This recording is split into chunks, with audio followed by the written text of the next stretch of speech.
Plants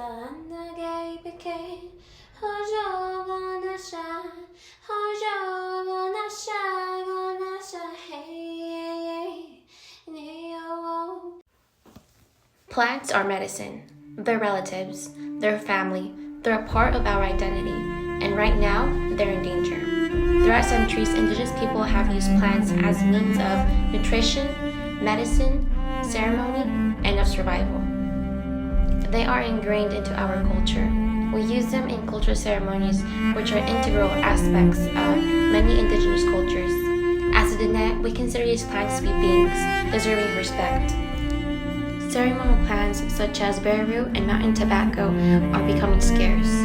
They are harder and harder to find in the wild. These plants, and like all plants in the Southwest, are sacred, and as I speak, they're becoming few, less and less, at risk of extinction. Climate change effects, such as hotter weather and less rainfall, are starting to impact us here drastically in the Southwest, starting with our access to plants used in ceremony.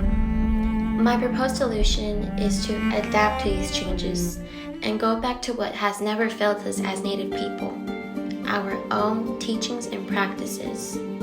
One of these things is sustainable agriculture, or as we know it, res farming.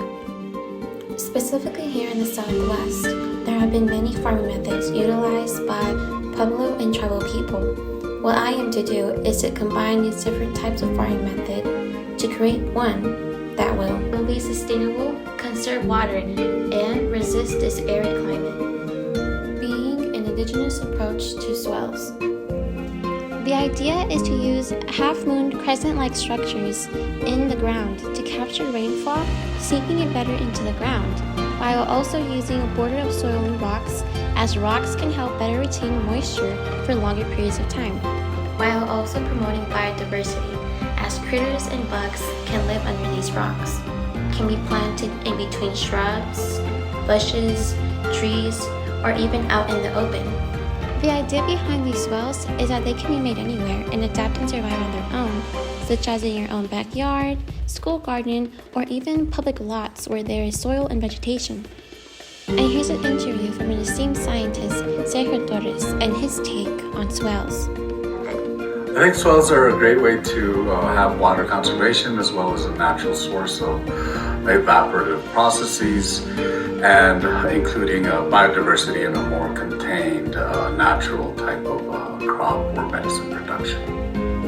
My mentor and teacher, Arlen John, is someone who understands the heavy magnitude of these ceremonial plants.